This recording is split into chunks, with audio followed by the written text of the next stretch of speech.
Assalamualaikum, apa khabar? Ada orang ke tak ada ni? Ha?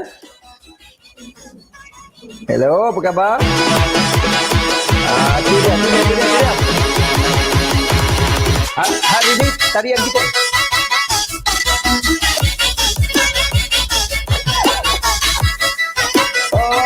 Naik. Turun. Betul nangis lagi. Tarian kita.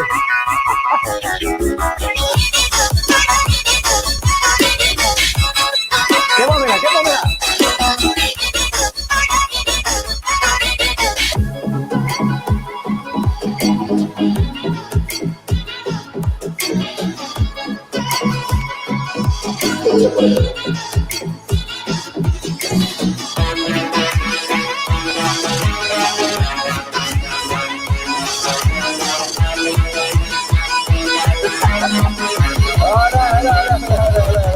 Apa khabar semua? Alright. Berseronok dulu. Okey, khabar. Dengar lagu Eminem? Tak boleh. MC? Macam mana boleh MC? Tarian nangis lah, float. Okey, hari ni kita nak belajar pasal PVM model. Kan, apa yang you dapat dan juga macam mana yang kita boleh ambil juga pemerhatian lah dari segi trading. Khususnya dan memahami beberapa perkara yang mungkin boleh membantu dan juga membentuk gaya trading kita. Kena careful. Okay, kena careful dan juga bertenang. Kena pandai bertenang dan juga careful. Okay. In fact, satu perkara yang saya nak you clear dalam trading, ada time bila you believe market macam tu, tiba-tiba dia lawan believe you. Ada kadang-kadang you pula believe macam ni, market ikut dan you jadi overconfident. Benda tu bahaya sebenarnya. Jangan juga terlalu macam complicatedkan diri. Dan saya ada akaun yang saya semalam hold dan saya ada hold, saya akan tunjuk pada you, tak ada masalah. Kan point ialah sebenarnya ada beberapa perkara lah kita kena sendiri pandai utilize dekat mana yang patut kita utilize sepatutnya. Kan jangan terlalu menambah-nambah tak tahu pasal dan ada risiko. Sekarang ni kalau contohnya ialah Euro USD tengah naik kan. Dan tiba-tiba nak sell. Kan? Contoh mana Euro USD ya? Yep. Jangan nak sell tiba-tiba dulu kan. Sebab takutnya risiko dia boleh ni kan. Kalau sell dapat di sekejap boleh. Kan? Kalau tengok GBP USD, apa jadi GBP USD kan? Masih jadi bertenang. Jangan terlalu kalut ataupun terlalu suka hati kita lah nak ambil kan. So boleh, ya. Masih lagi sell. Short sangat je. Tak, saya tak ada sell goal. Saya kata terang, tak ada. In fact, saya ada, kalau you tengok saya punya position, cuma hari ni saya nak cerita ialah pasal PVM model, pasal benda sangat penting. Ini yang akan menyelamatkan you daripada you buat keputusan yang bukan-bukan. Bukan-bukan. So careful dengan apakah bentuk PVM model yang you gunakan. Pada saya lah gold, memang saya clear cut iaitu dia boleh turun lagi. Dia boleh turun lagi. Kan pada saya personally nampak lah boleh turun lagi. Okey, pada saya dia boleh turun lagi. Cuma careful, bahasanya ialah takutnya dia ada bounce back macam tu. Okey? Jadi saya nak nampakkan secara awal-awal ada risk-risk yang boleh berlaku. Alright. So saya bagi contoh dekat sini Saya bagi contoh dekat saya punya entry position tadi entry position tadi. Kita bagi contoh dekat sini. Dia tak boleh tekan dekat ni Malam ni kita kena klik kat dekat situ. Ketahanan pip hari ni kita belajar money management sikit. Saya punya position saya float tau. You nampak saya float berapa banyak ni. Kan? Dan saya bukan masuk ni salah satu account dengan money management yang betul lah. InsyaAllah. Okay tak? 8% dia buat apa banyak ni. Sedangkan gold sedang turun ni. Kan? Saya punya PO pun tadi dia sepatutnya bawah sikit tapi saya tak perasan. Terkena, tapi saya biarkan. Kan? Tapi saya tengok ada support ni, saya should be fine lah. Kalau ikut saya kira. Jadi pada saya lah, dalam satu sudut adalah floating teruk. Kan? Tapi kalau dengan money management yang betul, konsep ketahanan pip, insya-Allah dia takkan teruk. Kan? Kita tengok contoh, apakah modal dia sekarang? Okey. Saya float dalam $360. Kan? Margin level saya berapa sekarang? Cuba tengok margin level. Margin level ni penting tau. Margin level ni. Tengok margin level ni. Berapa ada? 10,328. Ni salah satu akaun. Saya ada banyak akaun. Jadi ini adalah salah satu gaya trading saya. Di mana kalau trend lawan pun kita masih boleh selamat. Kalau tidak kita jadi selamat kan. Jadi pada saya ialah saya buat macam ni. Kan? Jadi malam ni kita belajar PVM model dan kita akan belajar money management. Macam mana nak control kita punya position. Faham tak? Akaun yang saya masuk semalam tu ada, tapi saya rasa benda tak ada, modal aku besar sangat. Jadi you tengok tak heran lebih, tapi ni salah satu yang akaun yang saya jagalah. Basically dekat 9k dah. So macam mana caralah saya jaga macam ni? Kan cara saya jagalah, saya ada gap entry, kan? Faham? Nampak? So ini adalah konsep utama dalam trading. Jadi macam mana kita nak belajarlah, kita kena belajarlah ketahanan peak. Nama dia ketahanan peak. Okay? Dia bukan pasal modal, nak ajar you pasal ni. Bukan, saya tak kata you float. Saya kata ialah salah satu kefahaman. Saya tak suruh you hold. Kalau you kena kalah, sebab tu kena belajar ialah PVM model. Sebab tu tajuk malam ni ialah pasal PVM model. Faham tak? Kan sebab tu tajuk malam ni ialah pasal PVM model. Okay? Jadi kalau kita tak ada PVM model, kita habislah. Kan ada situasi kita akan jumpa macam ni bang.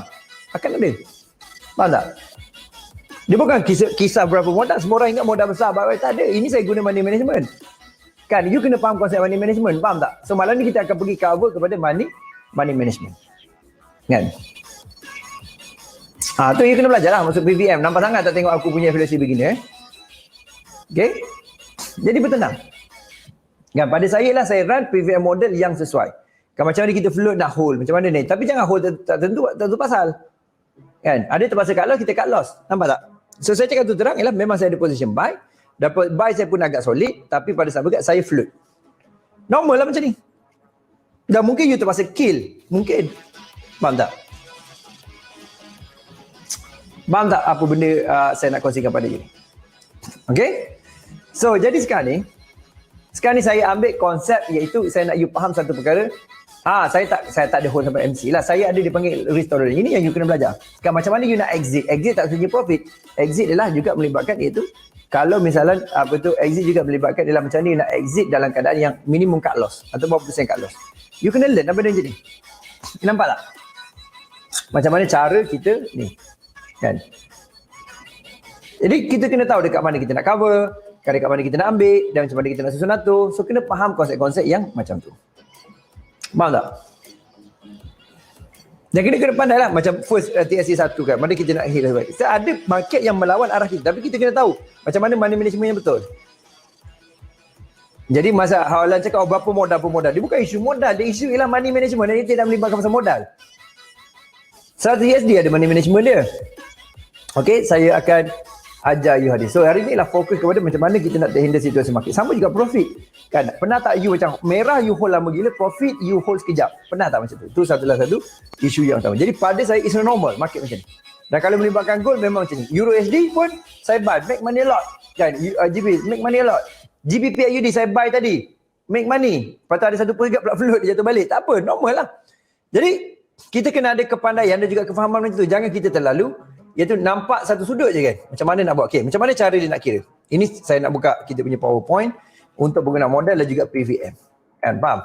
Jangan kita kalut dan juga kita masuk tu pasal, lepas tu kita tak tahu dan akhirnya memberi kita banyak implikasi kepada trading kita. Boleh? So far, you ada soalan tak? Soalan biasanya kita simpan dekat marathon, dekat klinik, tapi hari ni juga saya akan kongsikan pasal money management. Kita masa suntuk tapi saya akan cuba buat yang terbaik lah. Okay, sebab saya tak nak ni. Okay, saya nak tanya sini, ada yang profit tak? Ada yang make profit? Saya tengok dalam grup kau sell gold pun tak ada masalah. Ada juga yang kau sell GBP AUD macam Hadi pun tak ada masalah. Okay, ada juga yang tengah float gila babi kan. Ada entry yang macam saya semalam entry dan saya obviously saya pun floating lah. Kan? Saya tak sell lah gold. Saya tak sell Kenapa saya tak sell lah? Saya tak layan sell buat masa ni. Kecuali saya tengok dia sebab saya tak tengok dia. Kan tengok tak apa, saya gajin. Buy dengan sell serentak gajin tak apa. Ni saya tak gajin. Okay, so macam mana money management dia? Kan nombor satu ialah, tak share lagi dekat sini. Saya ingat dah share. Liana kata pernah. So you kena ada faham benda ni lah. Okay. So ada yang make money sell. Kan Dani sell, tak ada masalah. Atas masing-masing lah. Saya rasa tak kata you salah. Just say, you nak sell, you sell lah. Saya tak ada masalah. Kalau you nak buy lah. Kan? Tapi pada saya lah, saya clear risiko saya ambil semalam. Dan juga saya clear lah dekat mana saya ambil. Okay, relax, bertenang. Okay. So sekarang ni kita akan belajar ialah konsep ialah pengurusan modal. Pengurusan modal. Ataupun pengurusan kewangan. Kewangan modal ke bukan. Pengurusan money management. Tapi kalau tukar kepada ni, dia jadi tak best. So saya letak pengurusan modal kewangan. Okay, kena clear dekat sini dulu.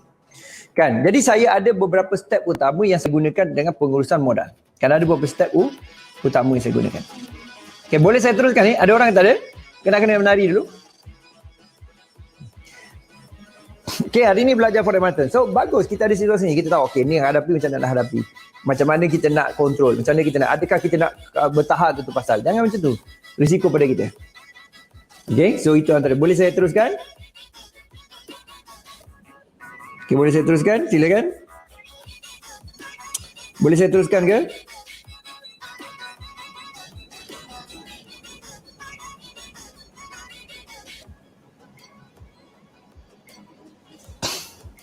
Okay, boleh saya teruskan? Boleh Alright. Sekarang ni saya nak pergilah pasal pengurusan modal. Okay, pengurusan modal. Satu ialah kita kena clear pengurusan modal asas, ialah kita faham dia dipanggil konsep ketahanan PIPS. Ketahanan PIPS ni bermaksud ialah ketahanan floating lah.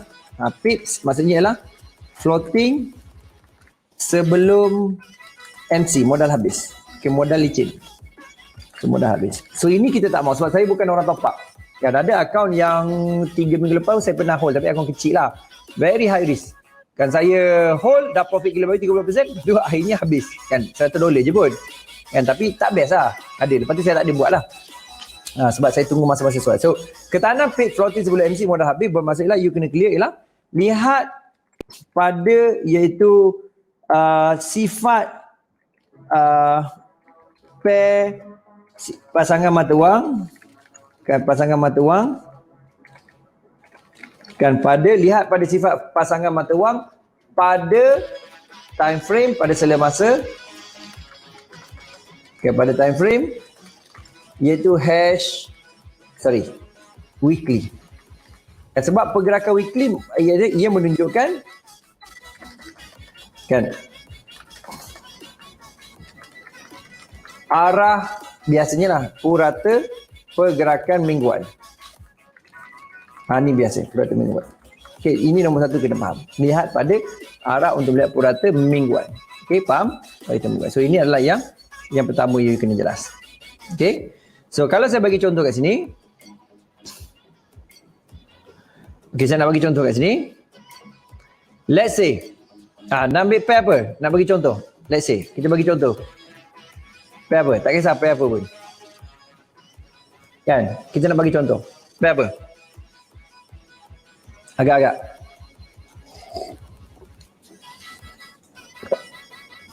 Pair apa?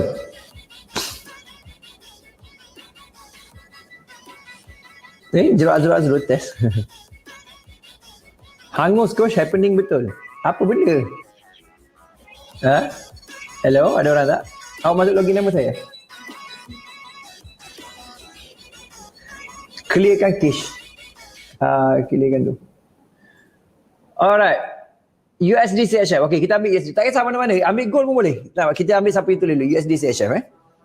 Kita ambil USD CHF. Okay, tak apa. Kita ambil USD CHF.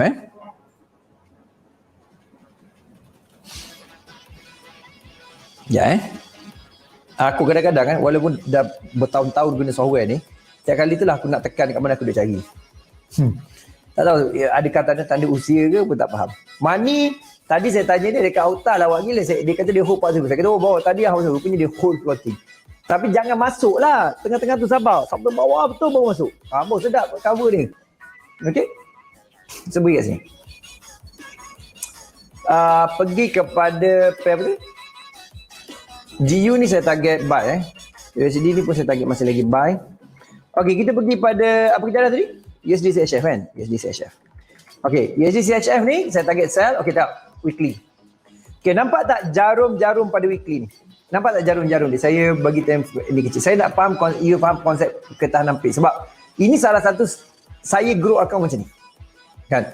Walaupun dia float macam mana pun saya grow account macam tu. Cara saya. Tapi saya simpan lah, saya susun satu tempat dia. Okay, so cara ni macam mana? Kita tahu.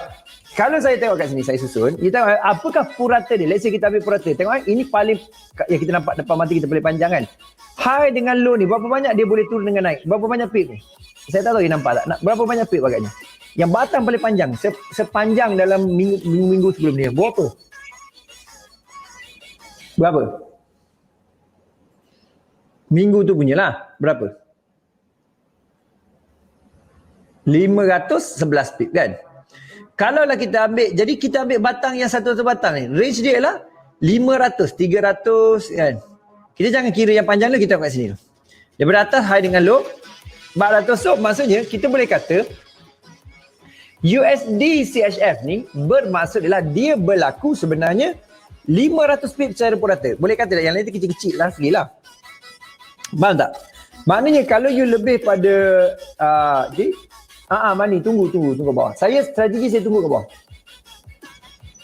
Okay, so jadi sekarang ni lah kita kena faham dari segi konsep kat sini. Kan? Jadi apa yang you kena tengok ialah memahami konsep ni. Kan? Kat mana ketahanan kita? Jadi kalau kita sebut USD CHF, bermaksud ialah kita sedang menengok secara purata dia ialah sebenarnya berapa banyak? Berapa banyak secara purata dia? Come on. Ada orang tak ada orang ni pula ke jam macam webinar tadi? Hello? Berapa? 500 pip ketahanan. Maksudnya kalau lebih pada 500 pip, bermaksud apa? Kita akan habis modal kita. So, jadi secara tak langsung, saya tak nak cerita pasal terlalu detail sangat untuk macam setiap ni saya akan buka. Saya boleh je cerita. Okey, contoh ketahanan ni atas ni sampai bawah ni berapa? Nak 700 pip kan, contoh kan. Tapi biasanya orang tak tahan lah sampai 2 bulan sampai ke bawah ni 800 pip, orang tak tahan lah biasanya. Orang tak tahan bongok macam tu. Tapi kalau misalnya you tahan, saya tak tahulah kan. Tapi secara roughly lah kita kata 500 pip. Faham? Jadi faham tak konsep asas ni? You faham tak secara purata ialah tunggu pasal. Ada orang tak ada orang ni? Ada pun. Thank you Sazwi. Kan nampak sampai dekat 100 orang tapi tak ada orang. Dah macam mana? Kan? Okay. So ni nombor 1. Alright? So nombor 2 ialah apa saya nak tangkap? Okey, nombor 2. Okey. Nombor 2 ialah memahami dari segi daripada ia meningkatkan purata. So kalau bagi contoh, sebagai contoh, iaitu 500 pip pada purata yang kita tengok terdekat, kita tengok belakang lah, tengok terdekat. USD CHF bermaksud kita kena ada strategi untuk tahan modal berdasarkan kefahaman teknikal dan data ekonomi. Tapi ada juga you kena cut loss, ni salah satu cara dan data ekonomi. Kena faham ada kefahaman ni. Kena faham. Kan? Jangan kita cuba hold satu pasal, tak boleh. Kan? Bukankah yang tinggi tu retracement? Saya tak faham Rozimi soalan ni. Saya tak faham yang tinggi retracement apa, tak faham. Mungkin boleh share saya apa benda lah, saya tak faham soalannya. Okay. So tu satu sudut. Okay, yang kedua. Yang kedua bermaksud ialah kunci kita ialah untuk sebenarnya ialah protect capital ataupun satu lagi ialah risk tolerance. Ini cara saya menguruskan modal tolerance. Okay. Dan saya float ada juga yang $1,000 ada. Profit beribu-ribu, ada juga float beribu-ribu. Kan? Tapi ada juga yang saya cover balik. Kan cover tu bukan saya cover dia MC, tak ada. Dia net profit saya kill, ada juga. Okay. Ketahanan pay floating sebelum MC, lihat pada siap pasaran dan jadi tolerance. Okay. So saya akan pergi kepada next step. So ni adalah dia punya salah satu cara dia. Okay, kita pergi dia. So formula saya gunakan ialah formula, ni salah satu cara dia. Formula ialah modal kali dengan 0.1% bahagi 10. Ni saya guna. Saya sebenarnya ada high risk, saya bahagikan dengan 5 ada. Tapi ni antara formula saya yang saya duduk gunalah. Untuk lama lah saya guna macam tu. Okay. So apa maksud dia? Maksudnya lah contoh modal. Bagi satu modal pada saya. Jaga modal lah. Saya jaga modal. Saya bukan looking for the profit. You kena ingat, saya beli, mindset saya lah, saya jaga modal. Saya bukan looking for the profit. Ada kadang-kadang dia bakal saya dapat modal saya pun okey. Saya Firdaus, saya tengok pada weekly Firdaus. You mungkin terlepas tadi. Saya renahkan 10k USD. 50 USD kena pakai account send. 10,000 10. 500 USD. Pun boleh 500 USD. Saya nak ajar lah kenapa bagi 10 ni. Kenapa bagi 10? Saya ada cakap ini formula dia. Tiba-tiba bagi 10. Okey, tak apalah. Saya bagi bahasa senang. Sebab apa-apa nombor you boleh pakai pun. Kan? 100 USD boleh. Tapi kena tengok account tu send ke. Jangan 50 USD kau masuk account standard. Sakit tau. Kan macam kita, saya dapati ada orang yang depo $10 pun ada orang yang depo kan. $1 Mira. Jadi tak tahan lah. Tak tahan. Okay, saya bagi contoh mudah pengiraan. 1000 saya selalu bagi contoh ni. USD kali 0.1%. Berapa? Berapa kita dapat nilai dapat? 100 USD kali 0.1%. Berapa nilai kita dapat? Come on. Berapa?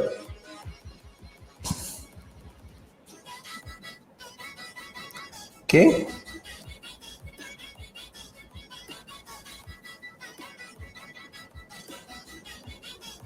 Boleh?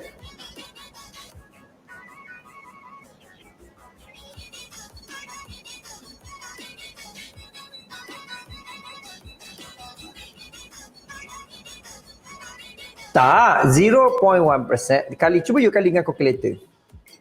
You dapat berapa? Dapat berapa? Cuba you kali dengan calculator. 1 USD kan? Sepatutnya dapat 1 USD, okay? Kita dapat 1 USD. Dapat 1 USD, kan? Kita dapat. So, apa maksud 1 USD?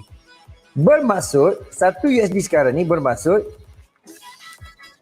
kan 1 USD ni bermaksud, iaitu sekiranya kita trade akaun standard 0.10 bermaksudlah 1 USD. Ini 1 USD tau. Faham tak? 1 USD kalau macam saya punya case yang sekejap H1 CPZ1. Okay.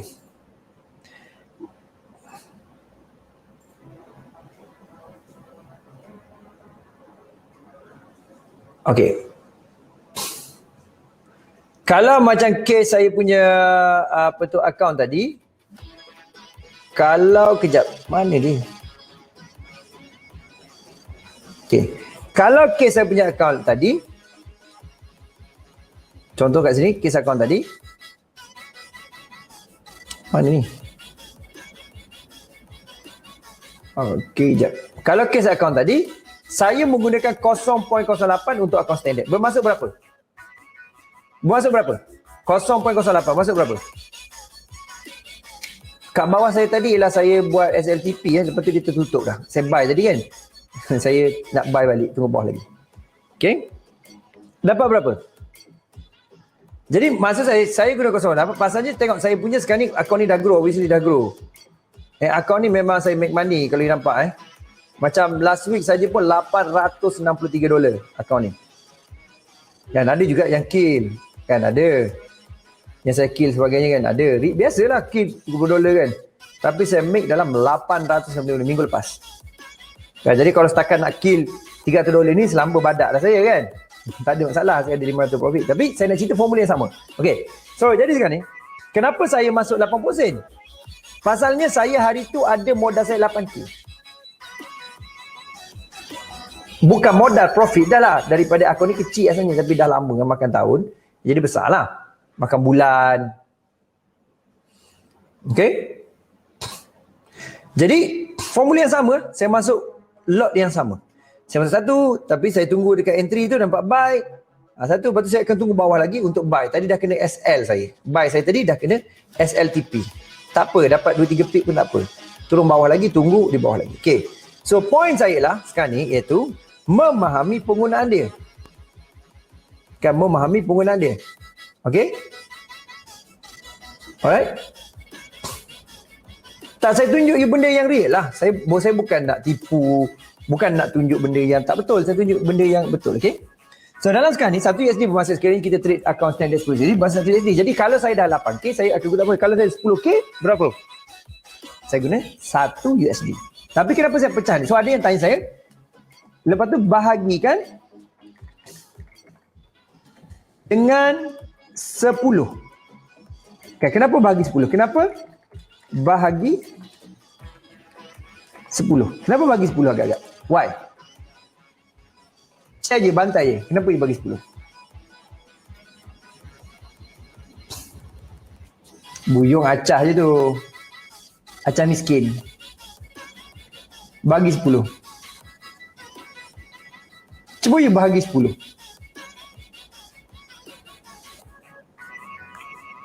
Berapa yang you dapat? Kenapa saya bahagikan 10? Dapat 10 sen. Berapa? Kenapa? Why? Kenapa saya bagi 10?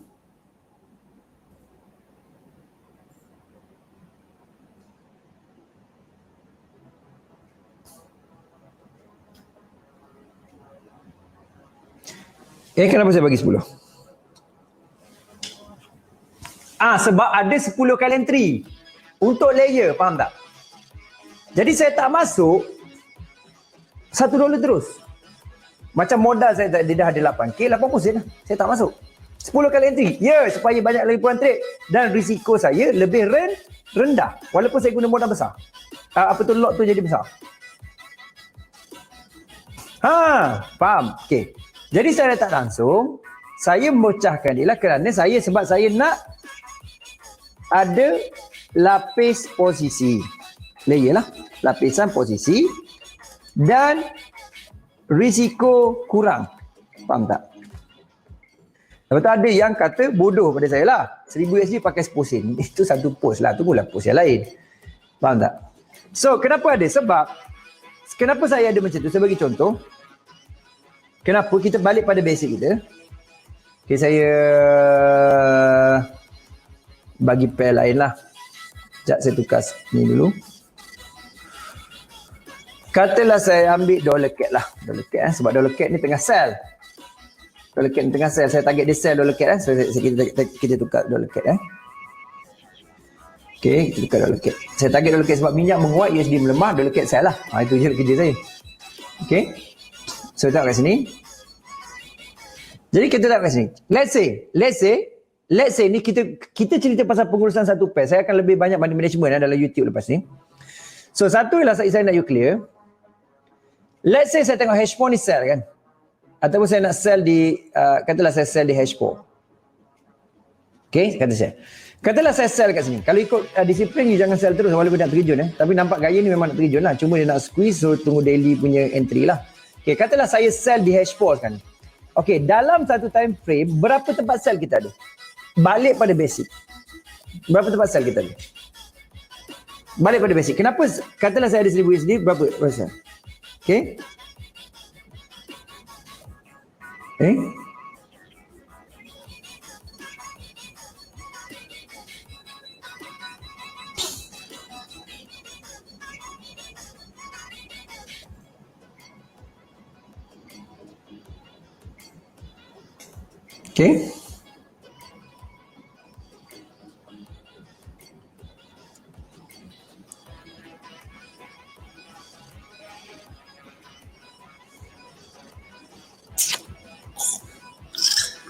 Okay. Ada 4 dan kalau you lama dengan saya ada 5 lah. Minimal ada 5. Masuk kelas ada 5 Tapi secara asasnya ada 4. Okay. Bermaksudlah saya sudah simpan 5 entry di sini. Okay, esok kita akan sambung lagi preview antara saya ada 5. So entry yang kedua di sini. Entry ketiga di sini SCZ3 dan SCZ4. Saya takkan. Jadi maksudnya satu time frame saja dah ada 4 entry. Faham tak? Faham tak yang basic ni? Pergi pada basic tu. Okay. So bermaksudlah kalau saya ada 10 sen tadi, saya akan masukkan itu 10 sen. Bukan 10 sen pun sebenarnya. 10 sen lah. 0.1 cost standard kan. 0.1. Jadi saya bukan penakut satu pasal sebenarnya. Saya juga ambil risiko. Tapi risiko ni kita uruskan dia. Faham tak? Clear tak? So kita dah deploy 40 sen kat sini. So total sekarang 40 sen. Dan kita sedang berada risiko 40 sen. Kalau dia naik lagi teruk lah. Kan? Tapi kita ada PVM juga. Apa VM dia? Kalau dia ada candlestick continuation kat luar, kita cut loss kan? Sekejap. Saya tertutup apa tadi? Kita cut loss. Faham tak? PVM saya akan tekankan balik pada esok. Tetapi hari ni saya nak tekankanlah penggunaan duit tu dulu. Sebab kita ada SCZ1, tengok FTRC beginner. Malas nak tengok live juga. Tak boleh buat apa. Okay? Okay?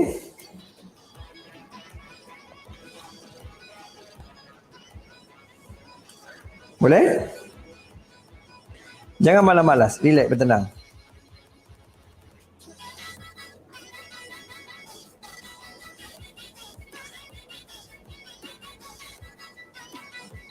Okay.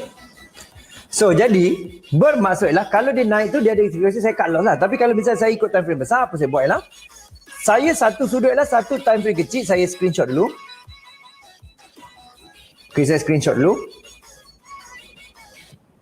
Saya ambil ni, saya screenshot, masukkan dalam kita punya ni. Single time frame entry. Okay, saya akan adjust satu. Saya tak nak laju sangat, takut kita tak tertangkap. Okay, tengok ni. Okay. Jadi bermaksudlah satu time frame akan ada 4 entry asas. Kan? Ada 4 entry asas. Okay, jadi sudah gunakan 4 daripada 6 yang tinggal. Betul tak? Ada tinggal 4 lah. Dia guna 4 dan ada baki 6. Ni kalau tersilap entry sangat lah. Ada baki 6 Okay, kat mana baki ni kita nak gunakan? Okay, kat mana baki ni kita nak gunakan? Tengok Okay, sekejap. Ni salah satu cara. Ada macam-macam money management ni. Ni salah satu cara. Dia ada macam-macam. Ini dia panggil dictionary. Okay, satu cara. Okay, lepas tu kita tengok pada daily, weekly dan sebagainya. Okay, itu satu. Maknanya kita dah deploy kat situ kan. Saya delete ni semua, saya nak deploy pada ni. Kita monthly. Ingat tak setiap apa yang kita buat ialah kita buat analisa dan mapping. Ingat tak? Analisa dan mapping. Betul kan? So, analisa dan mapping ialah SZ1 sebenarnya. Kan, monthly ni MA Mirror kita abaikan dulu kita dalam pembelajaran ni. Tengok kat sini lah kita gunakan, ya dekat sini kita contoh. So, ini adalah mapping kita. Sebab ada candlestick trend. Let's say candlestick trend. Faham tak? Ataupun MA Mirror. Nombor 2 lah kita tengok pada daily. Daily juga kita mapping. Nampak tak? Kita mapping. Dan tadi kita entry pada H4 lah obviously kan. Okay. So, kenapa kita, apa tujuan mapping sebenarnya? Apa tujuan mapping sebenarnya? Kenapa kita ada satu lah kita entry pada tingkatan frame. Satu lagi kita mapping. Dan SZ1, apa tempat di SZ1 sebenarnya? Apa tempat SZ1? Apa tempat SZ1 sebenarnya?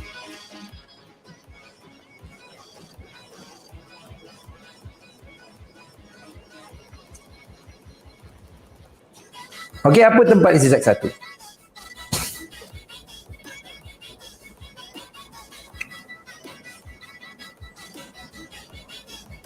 Of course lah, retest maksudnya apa?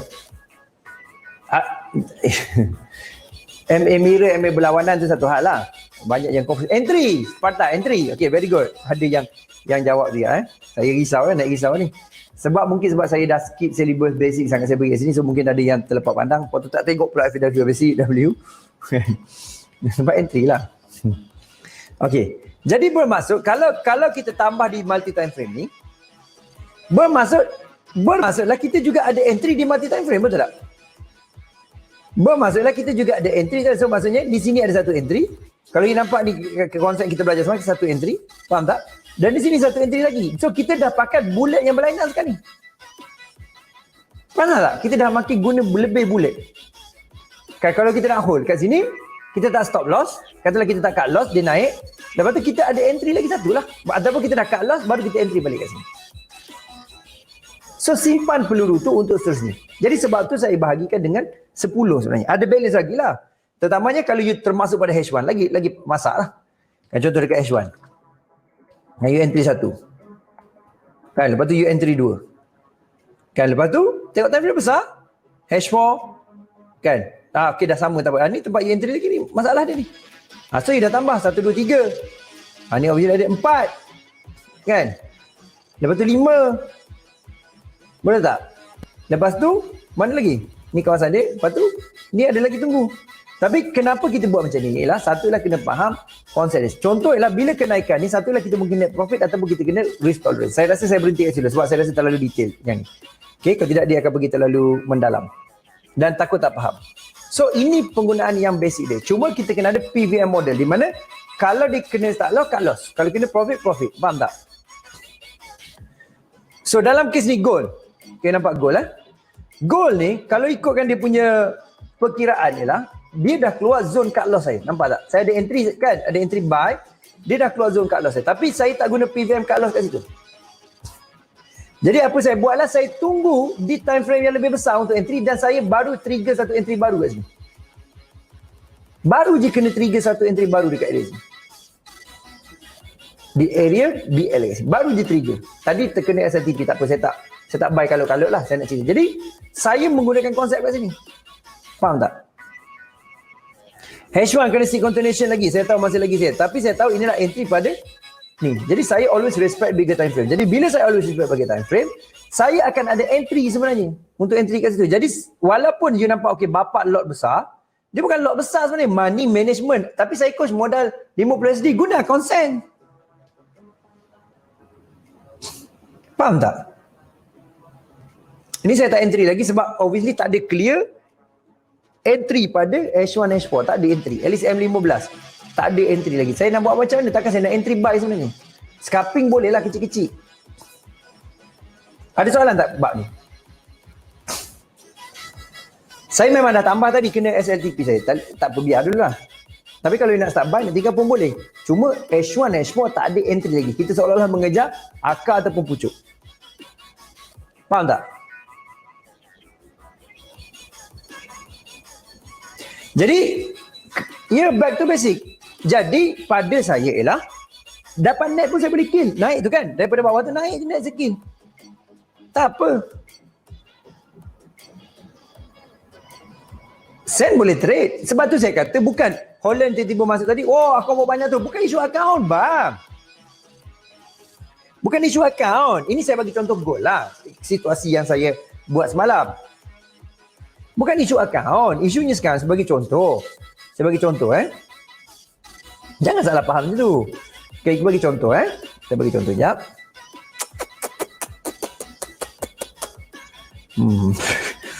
Saya pop dulu pasal saya dia cari tempat nak tekan.